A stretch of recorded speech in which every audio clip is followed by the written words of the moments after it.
Hi, my name is Jonathan Quek, the founder of Financial Intelligence, also known as FYI.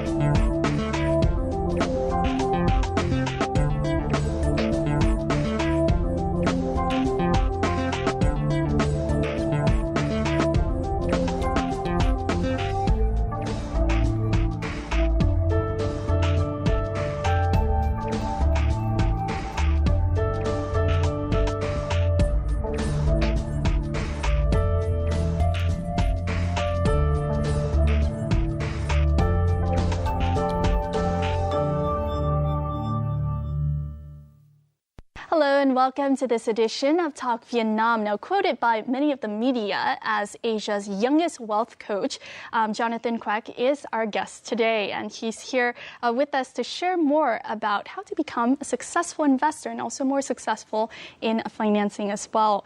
So do join us in this edition of Talk Vietnam. But before we talk to him more, let's learn more about this young man and see how he has been able to become a financial speaker and also entrepreneur, best-selling author that is wanted in many Asian countries. So let's have a look.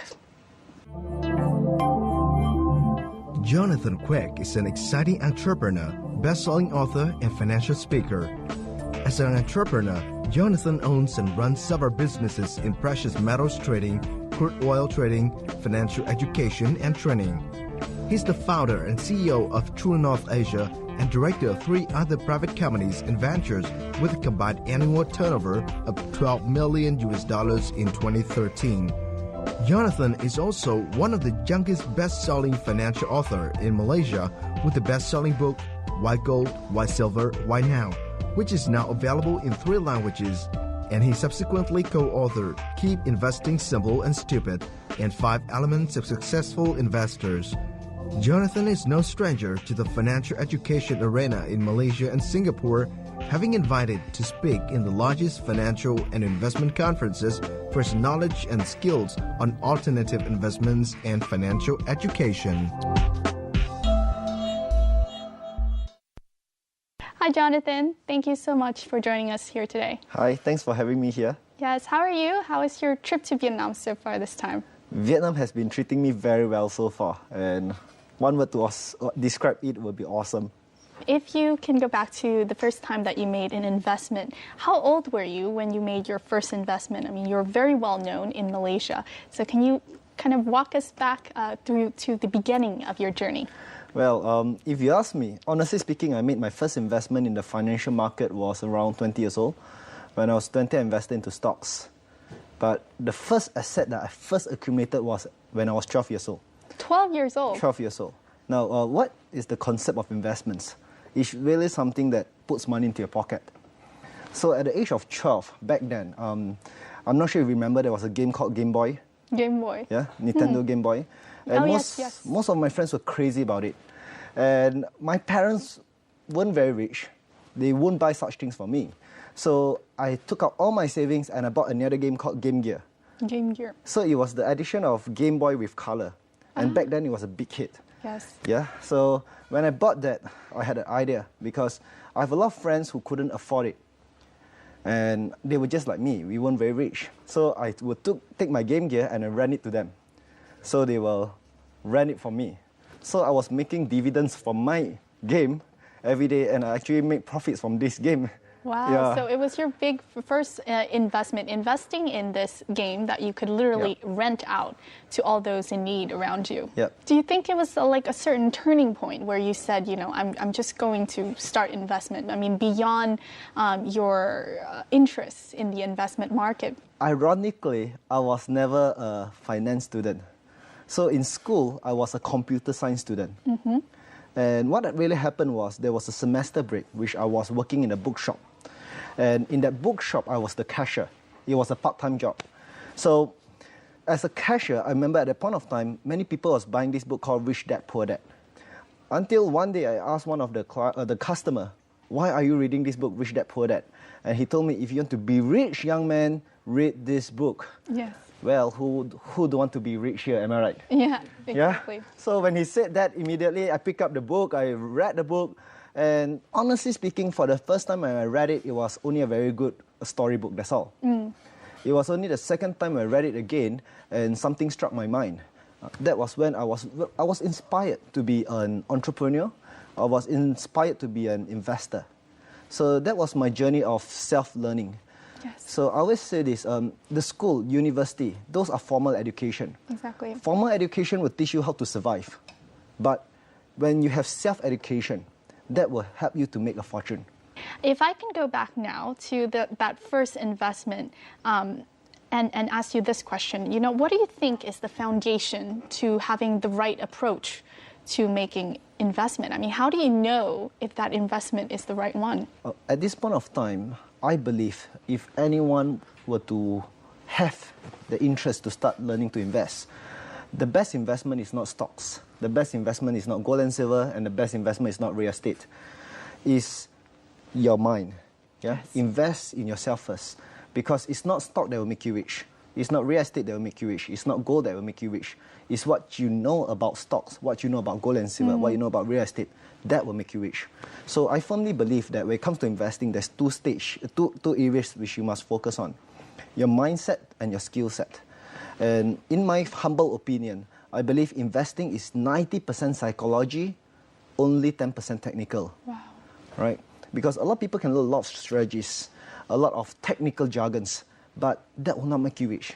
It's really about psychology. Yes. The market is filled by fear and greed. When you're able to take control of your emotions, that's when you will start to see things differently. Exactly. Yeah. Knowledge is power, and also the control of your mind, as you said, Yes. and not just focus on money, money, money. Is that right? Yeah. One rich man once shared with me this. He said, Jonathan, if you want to be an entrepreneur, who should you learn from? And I said, I can attend a university to take up degree in entrepreneurship. Yes. And he said, that's the most stupid thing to do. He said, because has your teacher ever started a business before? If he has never started a business before, How can he have the experience? yes, how can he have the experience to teach you about entrepreneurship? And he said, if you want to be rich, look at the people who you seek advice from. He shared with me, if you want to double your earnings, make sure you triple your earnings. And that was what I started to do. I started to understand what is it that the rich are doing, how do they invest, how do they manage their money, what is really assets, what is really liabilities, and I started accumulating assets. Yes. And that was, I will say, that was the turning point in my life. It was education. And, having the right knowledge instead of just any knowledge. In the following clip, I would like to show everyone this exercise that Jonathan Quek has carried out here in the capital city of Hanoi to help people have better approaches to investment and also to understand more about the financial challenges. So let's have a look at that in the following.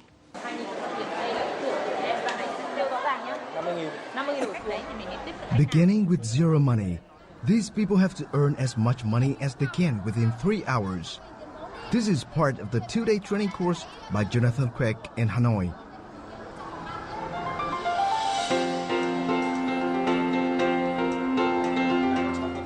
After a quick discussion, the team members go to different stores inside the shopping mall to persuade store owners to give them the commission from every product they successfully sell. And for people like Ming Anh, who has no experience in this and no money for now, the task is more or less impossible.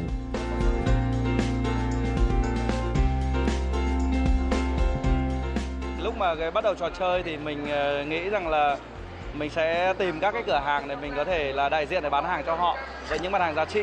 Thế tuy nhiên là cái chiến lược đấy của mình nó không được thực sự thành công khi mà mình đi thử ở khoảng 7 đến 10 cửa hàng. Thế sau đấy là mình bắt đầu quay lại với đội của mình và cùng với những người bạn của mình để theo chiến lược của những người bạn của mình. Nguyen Mạnh Linh from Group 3 is one of the first to find a job.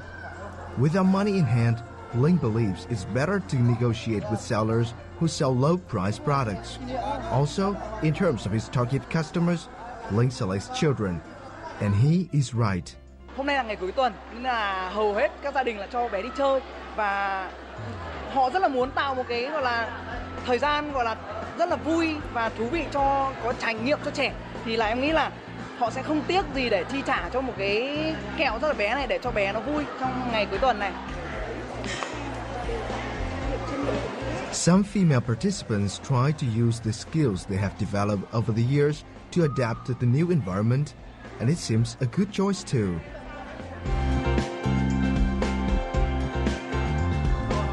Sau khi đã định vị xong và thất bại với việc là bán sức lao động thì đội tôi đành phải quay sang hình thức là bán những cái thứ mà là thế mạnh của đội, đấy là kỹ năng về tư vấn, kỹ năng về sản phẩm, kỹ năng về thị trường. Đấy là những cái ưu thế nó tương đối vượt trội hơn so với cả cái sức lao động. And when the participants figure out what to do, things go rather smoothly. 50, 60, 70, 75.000 ạ. Yeah. From being penniless, these participants have now earned hundreds of thousands of Vietnam dong, even though they are not familiar with their new roles. Cảm ơn anh nhé. Em chào anh ạ. Hết rồi. Thực ra là nó không dễ một tí nào cả, nhưng mà mình phải chịu khó, mình phải bỏ cái tư tưởng, bỏ cái suy nghĩ rằng là người ta sẽ không mua hàng của mình. Cho nên là mình phải vượt qua rất là nhiều các cái mặc cảm. Mình có thể đi 10 người không mua nhưng tự nhiên người thứ 11 người ta lại mua, thành ra là mình cảm thấy là mình vui hơn và mình lại động lực để mình đi, ai mình cũng hỏi cả. People do not need money to create wealth. They need the right attitude, skills, and knowledge. Also, business and investing is not a solo game, but a team sport. These are the lessons that the participants have learned from Jonathan through this game. Now, Jonathan, in the past clip, we just saw this exercise in the Big C shopping mall. Can you kind of walk us through this exercise? Well, this is a game that I want to create to solve problems that most people face, because many people tell me this, Jonathan, I want to invest, but I don't have enough money. Is it about the money? Yeah? How many face this problem? Yes. Yes? All right. So in this game, I bring my participants. I don't care whether you're a student or you're a multi-millionaire, because I understand that there was a multi-millionaire in my class. Really? Yeah, I told them to give me all their money. Yeah, not that I want their money. I keep it for them, and I bring them to Big C, and their job is to make money. For the past 4 years, I've been running this program. I've been running this section of the program. So far, I have never had participants who come back without money. Yes. Yeah. It just comes to show that if you want to do investment, it's not about the money that you have initially, isn't it? My message to them is this. It does not take money to make money. What does it take? It takes ideas. It takes action. It takes network to make money. If you want to go fast, you can go alone. But if you go far, you go in a team. Because investing is not a solo sport. Investing is a team sport. It's a team sport. Yeah. It's about working with others, and as we saw in the clip, people worked together really well in order to get that first, money without even starting, with any investment at all. Do you think that when a person is investing, one of the biggest challenge, perhaps, to a person being a good investor or a bad investor is themselves? Do you think a person can get into their own way? Of course. And one of the reasons why I created that game is this. Usually when I organize these games, ironically, it's the adults who can't make money. Youths, they can make money. Why? It's simply because adults, they have this thing called ego. Yes. And when you have ego in investing or in whatever you do, you're blinded. All right. So one of the reasons I want to organize this game is to show those adults, that when you have ego, you can't make money. So you got to let go of your ego, and from there, you be humble to learn. Thực ra mình chưa làm bán lẻ bao giờ cả, và mình cái cảm giác bán lẻ mình không có quen. Và đi chào mời từng tí một như thế là mình thực sự là rất là khó, và gần như mình đã vượt qua được. Và mình cảm thấy bây giờ rất là thoải mái và rất là vui, bởi vì tất cả mọi người cũng đều đã giành những kết quả rất là tốt. Còn những người bán được hàng khi mà mình bỏ cái tôi, tức là mình đến và mình dám mời họ là họ dùng những sản phẩm đấy. Cái niềm tin trong những cái khóa học về tài chính và những cái chương trình làm về kinh tế, chúng tôi có cái cơ hội được thử nghiệm chính trong lần này, là chúng tôi rất là hứng khởi Chúng tôi không dùng những cái chân tay bình thường, và chúng tôi thử lấy cơ hội này để thử xem là cái niềm tin trong quá trình kinh doanh ở những cái đất nước giống như ở Việt Nam, cái môi trường làm việc, con người, rồi cạnh tranh ở Việt Nam thì có thừa không, và chúng tôi có câu trả lời trong ngày hôm nay. Theo cá nhân của em đánh giá thì có thể là mình sẽ tận dụng những cái mặt hàng nhỏ và có thể thu được cái dòng, nghĩa là có vòng quay vốn nhanh để mình thu được tiền và mình có thể sử dụng để mình đầu tư vào những cái khác. Sau cái buổi ngày hôm nay thì cho thấy là mình có thể làm được kinh doanh, và thậm chí là mình sẽ làm được bất kỳ công việc gì khi mà mình tin tưởng là mình có thể làm được. Và mình cần, mặc dù là mình có những cái thế mạnh cá nhân, tuy nhiên thì mình cần biết là tập hợp sức mạnh của đội nhóm thì sẽ có thể làm rất là tốt và đạt được cái hiệu quả rất là cao. Và thêm vào nữa một cái đó là mình cần phải bỏ cái tôi của mình đi thì mình mới có thể tiến được về phía trước. Tức là cần phải kiểm soát được cái cảm xúc của bản thân.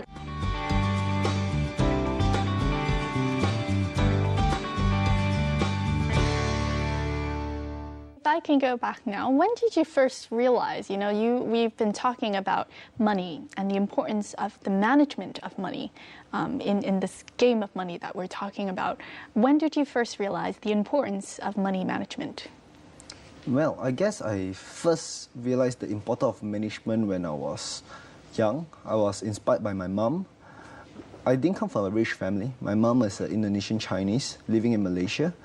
She was in Malaysia simply because she had to seek medical assistance. Yes. And the medical cost in Singapore is too expensive. So since young, they were very prudent. And my mom always taught me to be very frugal. So I would say she was the one who inspired me to where I am today. And one thing that I love about her is this. Despite having no network, she can't speak English, but she worked really hard to build her network and to make sure I go to university. Now, when did you first make your dollar? Was it when you were 12, investing in that game gear? Not really. I made my first dollar when I was 7. 7? Yeah. In school, we will play the flag eraser. Yes? Yeah, so when each person's eraser jumps on another person's eraser, we will take the person's eraser. Ah, yes. I'm not sure if you played it before here. I think we've maybe played it with marbles. Yeah. All right, so what happened was, I remember it was in, I was 9, sorry. So it was a year which Brazil won Italy in the World Cup. Oh. So everyone was looking for the Brazil flag. So the normal eraser is only 10 cents. But those rich students will offer to buy up the Brazil eraser for $1. Oh, really? Yeah. So I was one of the poor students back then. So every day after school, I will go stationery shops to stationery shops buying the Brazil erasers. Oh. Because it's very hard to find. So probably one shop you only can get 1 or 2. Yeah, so that was my part-time job. Yes. Yeah. So you find that one the Brazilian flag eraser, you buy it for 10 cents. You go back, you sell it for $1. $1, yeah. And then you make a profit. I'll make a profit of 90 cents. That's really cool. I still remember right after that, there was a cartoon called Captain Planets. Yes, I remember that. Remember that? Yes. So it's about 5 young guys with a ring, yes. fire, wind. Trying to save the planet. Trying to save the planet. So what I did was this. I was in school.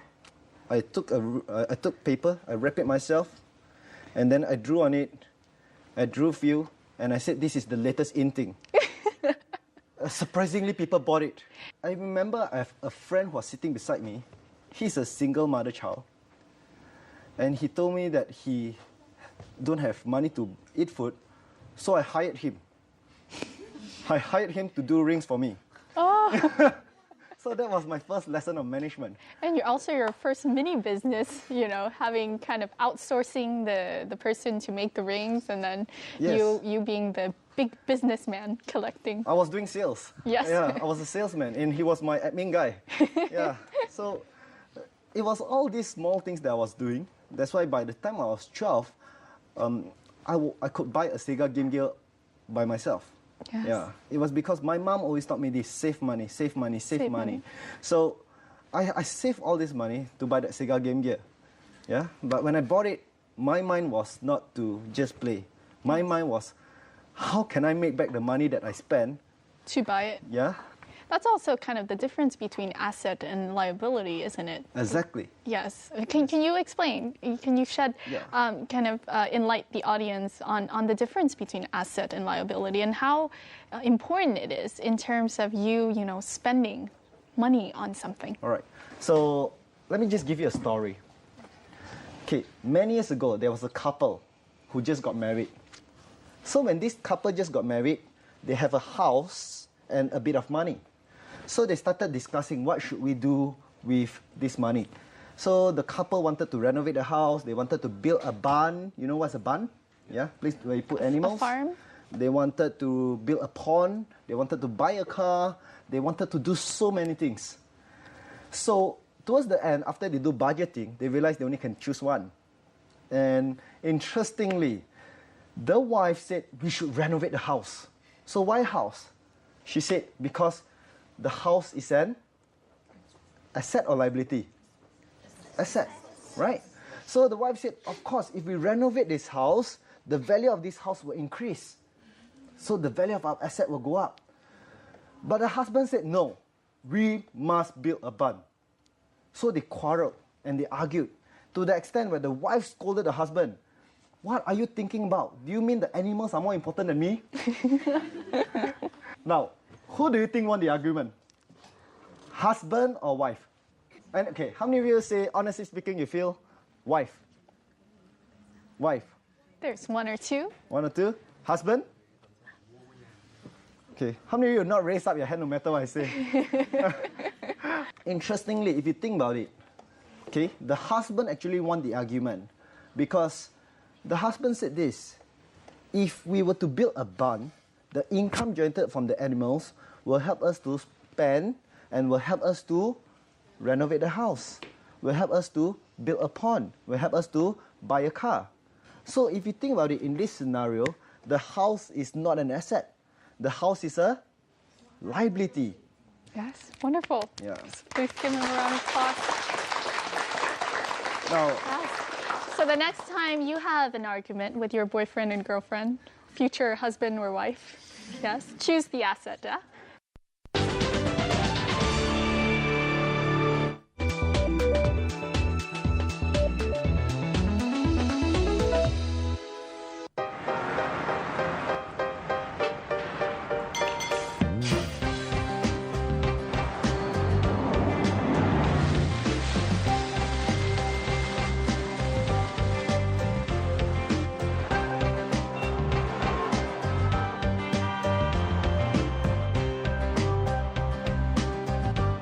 Vô tư đi khắp thế giới với dịch vụ chuyển vùng quốc tế của Mobifone.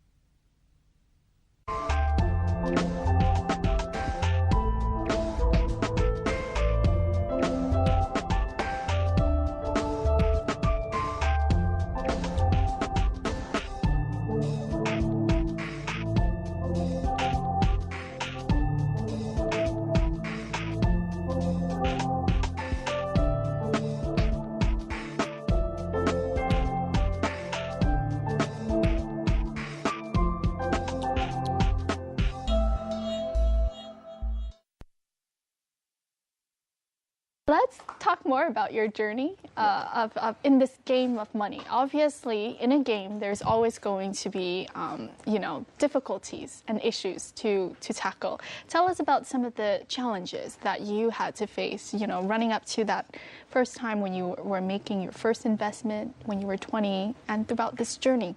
The first challenge was my ego. Because when I first started investing as a student, interestingly, I had not much knowledge, but I made money. It was simply because the market was on a bull run. Yes. So anyone who invests, you make money. You were lucky. Yeah, so I was lucky. So when I went in the financial industry, I started to learn even more. The market crashed.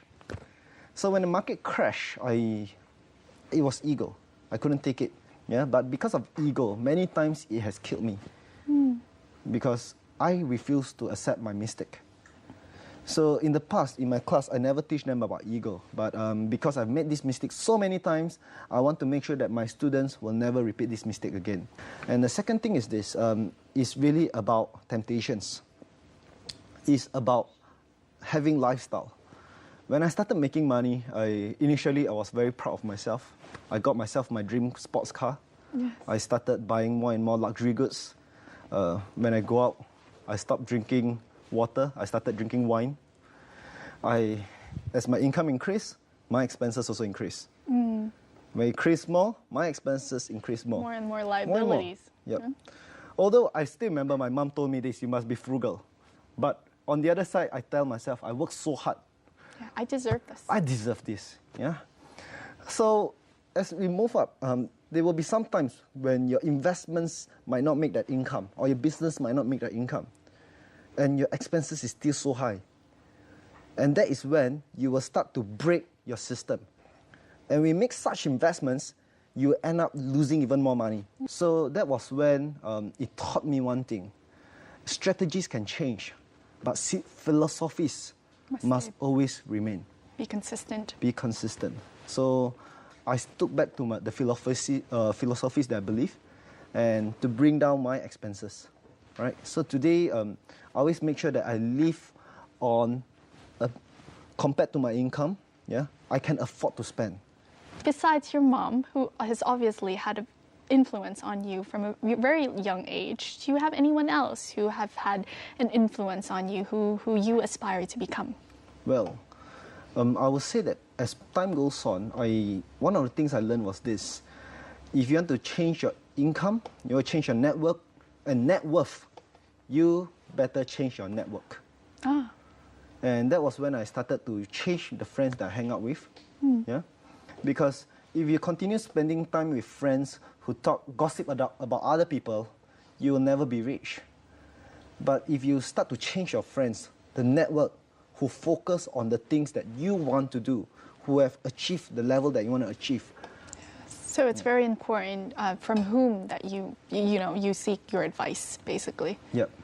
Yes. And if there's one advice for all young people is this: you take out your palm. Yeah, you can do it, everyone. I want you to list down who is the 5 people you always hang out with most of the time. Most of the time. 5 people. You look at all their 5 income, combine and divide 5. Usually, it's the average income that you're making. Oh. Does it make any sense? Yes. Yeah? So the people who you hang out with really affect the person that you aspire to become. So it's very, very important for you to be selective. Not who you spend time with, but who you invest time with. Yes. Right. Who you invest your time and who you seek your advice from as well. Now, in the following report, we're going to take a look at some footages from the workshop that Jonathan has held here this time in his visit to Hanoi.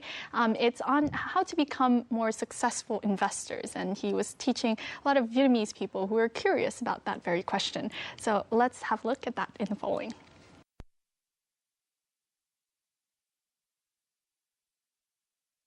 During his 2-day training session in Hanoi, Jonathan Quek also hosts various workshops. Through these events, he shares his knowledge on different matters, including how the international monetary and finance system works, as well as some personal anecdotes from his rich experience in business. Though many people here have already been working in the financial sector, they are still impressed by the young speaker. Trong buổi sáng ngày hôm nay thì anh Jonathan đã chia sẻ về những cái hệ thống tài chính ngân hàng, hệ thống tài chính mà điều hành cái thế giới này và liên quan đến tài sản của thế giới như là vàng và đồng tiền giấy. Thì em thấy sự khác biệt và với cái sự hành động của mình để làm sao phù hợp với cả những cái thông tin này thì em cảm thấy là mình cần phải thay đổi thói quen đầu tư để làm sao đảm bảo được cái tài chính lâu dài của mình. Being an investor himself and getting involved in various fields of investment, Jonathan, despite his young age, has a lot of experience. Therefore, his opinions on setting goals, creating a timeline for investment, budgeting, and risk management all are likely to have a big impact on the participants. Cái phần em rất là ấn tượng, đó là cái phần mà chia sẻ về cái bí mật của thế giới, thì không phải cái này không phải ai cũng biết, mà khi mà mình biết ra được mình vỡ lẽ ra là từ trước đến giờ tất cả những cái gì mình tin tưởng là vào tài chính và tiền bạc và cái cách thức mình sống, mình đầu tư, mình giữ tiền bạc nó hoàn toàn khác. Những cái kiến thức mà Jonathan Quek chia sẻ thì rất là mới, rất là bổ ích, và những kiến thức này là rất là bổ ích cho tôi, cũng như là tôi chưa từng nhận được từ những diễn giả từ Việt Nam. Chúng tôi hy vọng là chúng tôi sẽ có kiến thức nhiều hơn, như đã nói là kiến thức đi trước, rồi sau đó là mới cái quyết định đầu tư đúng đắn. Còn nếu không chỉ là những cái việc chạy theo số đông mà thôi. And the organizer is right to invite this young but talented speaker to Vietnam. Khi mà Jonathan Quek lần đầu tiên xuất hiện cùng với Adam Khu, thật sự là đã thuyết phục chúng tôi với niềm đam mê của anh ấy, với chí hướng, với cách đầu tư của anh ấy. Thật sự là đã thuyết phục chúng tôi và thuyết phục cả những học viên tham dự lần đấy. Và chúng tôi hoàn toàn tự tin để mang Jonathan Quek về Việt Nam trong lần này. With an annual turnover of tens of millions of US dollars, Jonathan does not work as a financial speaker for money. He only does this because he wants to share his knowledge with people so they too can benefit from it financially. Do tell us about the course that you have been teaching here for the past few days in Hanoi. What was it about? We always come together to brainstorm, to learn from each other. And I have my learning curve just improved so much just because I had these amazing friends. And what happened was around 1.5 years ago, someone came to me and he said, "Can you teach me the secrets of your success?" And he said, "Why not I bring students for you? You charge us money to teach us this." It wasn't easy for me because that is not my business. No. That is not my business model. But one thing he managed to convince me was this. He said, "Jonathan, you have been giving talks to university students. Aren't you tired?" And I said, "Why?" I said, "I love university students because university students, usually after you teach them, they are very enthusiastic, they will take action. And they are the future. And they're the future." I said, "What's wrong with that?" They said, "So what's the major frustration that you face?" And I said, "Parents." Because usually the university students will learn something, they want to take action, and then their parents will tell them that you don't know what you're doing. Yeah. And the parents, they themselves don't know what they're doing. Exactly. So this man told me this. So you should be teaching parents. As well. Both ends, you know. So that struck me. And I said, okay, let's open up a program for parents. And I said, why not I open up my Wealth Insider group to teach parents? Yes. Yes. So that was my first program. Most of them were parents. Yeah.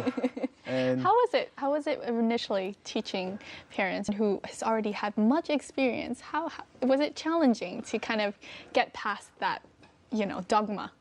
well, I had to learn a lot about how training works. And I was really overwhelmed because I was shocked that there are financial planners who have 30 years experience in the class. And I start asking this lady who was making so much money. I say, "Why are you attending my class?" And she said, "I know how to make money, but I don't know how to protect my money. I don't know how to manage my money. I don't know how to make my money make more money." And they made a lot of sense. Let's go back to this Wealth Insider group here in Vietnam. Let's talk more about, how did they react to the program? What was your interaction with the adult students here? I will say that the Vietnamese market is very different compared to any other markets. Any other markets is so different because the Vietnamese market is very hungry to learn. Yes. Yes. Aggressive, you said. Very aggressive. I shared this with my colleagues when I went back. They didn't believe me. So this time I brought one of them here and he told me what you say is true. Yeah? And I believe that is one of the recipe to success. Yes. Because to me, you don't need to go to school to be successful. You don't need a degree to be successful. You need a PhD. What I mean by PhD is this. First, you must have pain. Pain, yes. You must have pain. You must have the pain to say that enough is enough. I'm going to change. 2, you need a H. You need hunger. And this is what most Vietnamese have. They have hunger. They go to the extent. Usually my program is until 6 o'clock. Over here, I have to do it until close to 8 o'clock because of the questions. Yes. They are so hungry for knowledge, and I love that. And D is what I call desire. The desire to succeed, the desire to go somewhere.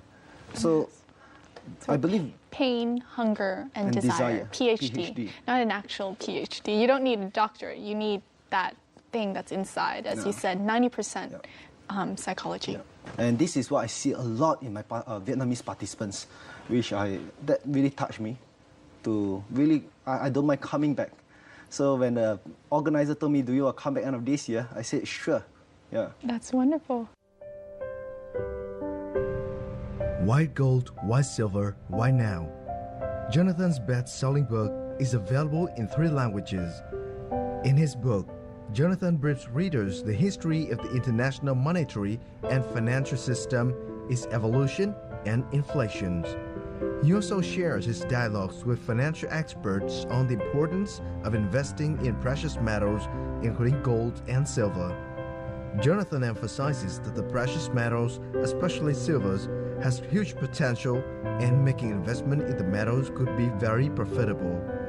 The author also predicts that more financial crises would happen in the future, and investment in gold and silver would be the way for people to avoid the possible impacts.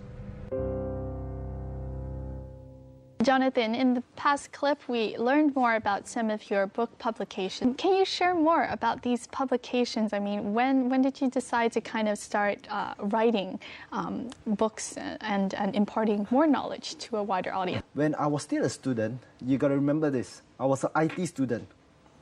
I was trying to learn finance. When I pick up a finance book, I would sleep because of all the financial jargons. Yeah. It's so boring.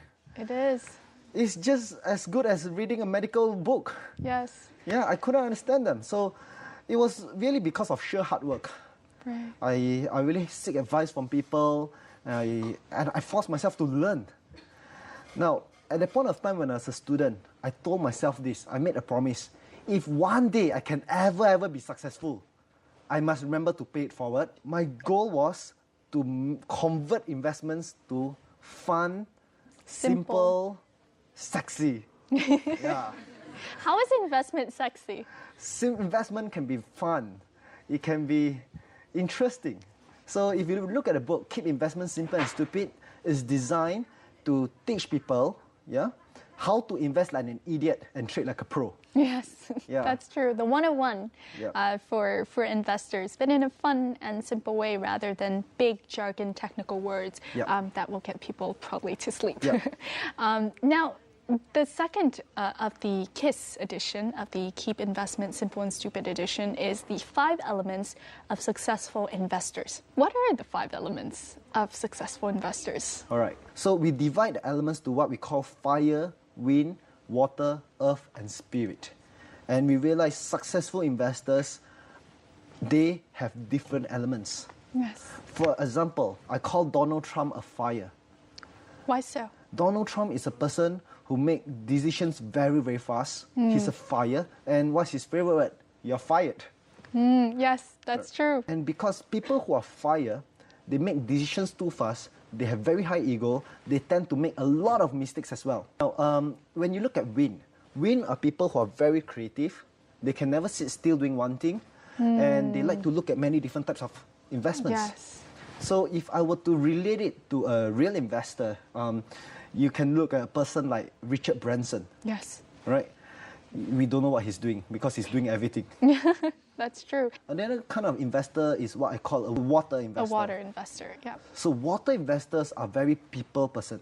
They like to connect with people. So they mingle well. Yes. Kind of merge into the surrounding around them. They are very adaptable. So an investor, a famous one who I would relate as a water investor is a person like Peter Lynch. Before he invests in any companies, he will talk to the management. He must make sure he likes the management.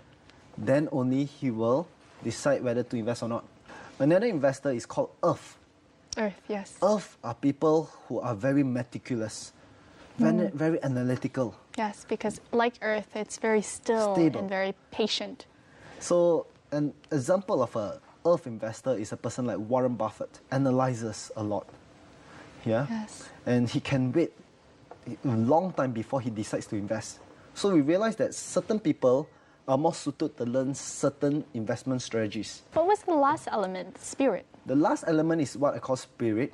Spirit is your mindsets towards investing. Spirit is an element that everyone must have to do well. Exactly. Yeah? And then the other four is depending on who you are. Yes. What elements would you say that you have? I would say I'm a mixture of fire and wind. Fire and wind. So you like to explore like the wind, and you have the desire and passion and hunger like fire, and you make quick decisions. Yeah, I make quick decisions. And that was one of the reasons why I didn't really make much money back then. So today when I invest, I remember I mentioned that investing is a team sport. Yes. It's not a solo game. So what I do is I surround myself with earth. Yes. I surround myself with people who really good at win. A lot of kind of wisdom and the patience to really think out a decision before you make it. Yep.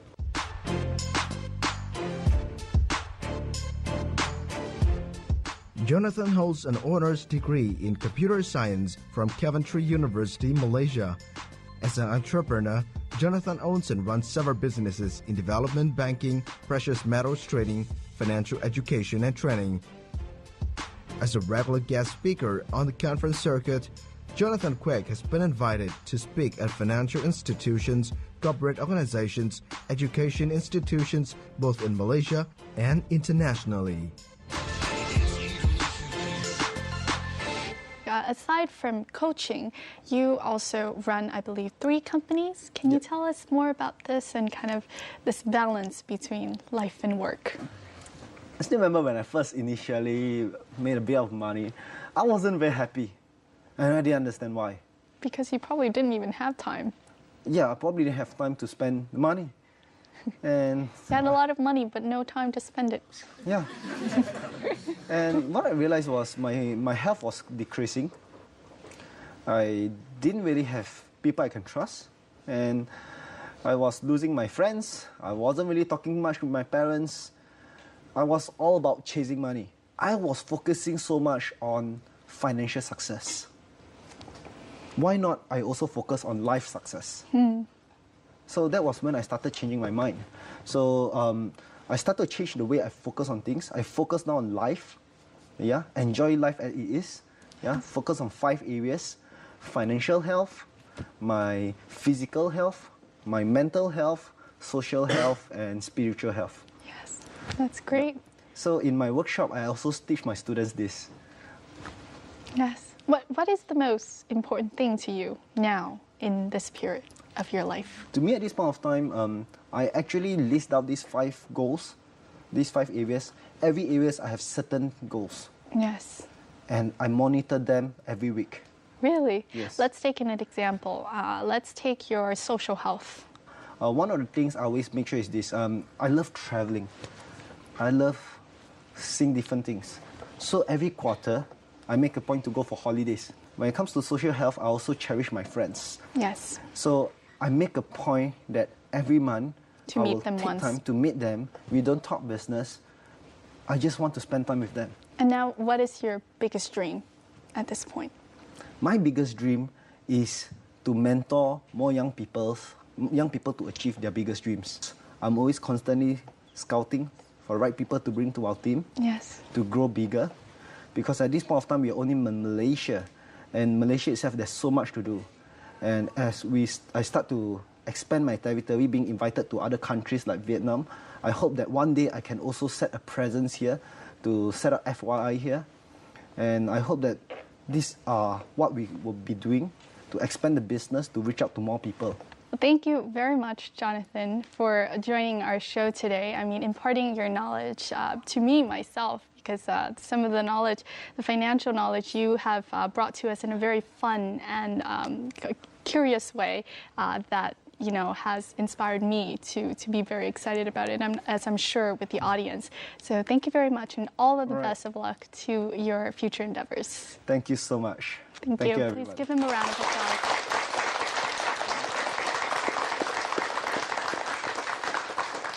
And that wraps up this edition of Talk Vietnam with Jonathan Quek. I'm sure you have been inspired as well to perhaps, start learning more knowledge about the world of finance, the world of investment, but also make changes in your life, even if you are not interested in the business world, to be better and to basically achieve big and dare to dream big as well. So thank you very much for tuning in, and we'll see you more next time here in Talk Vietnam. Goodbye.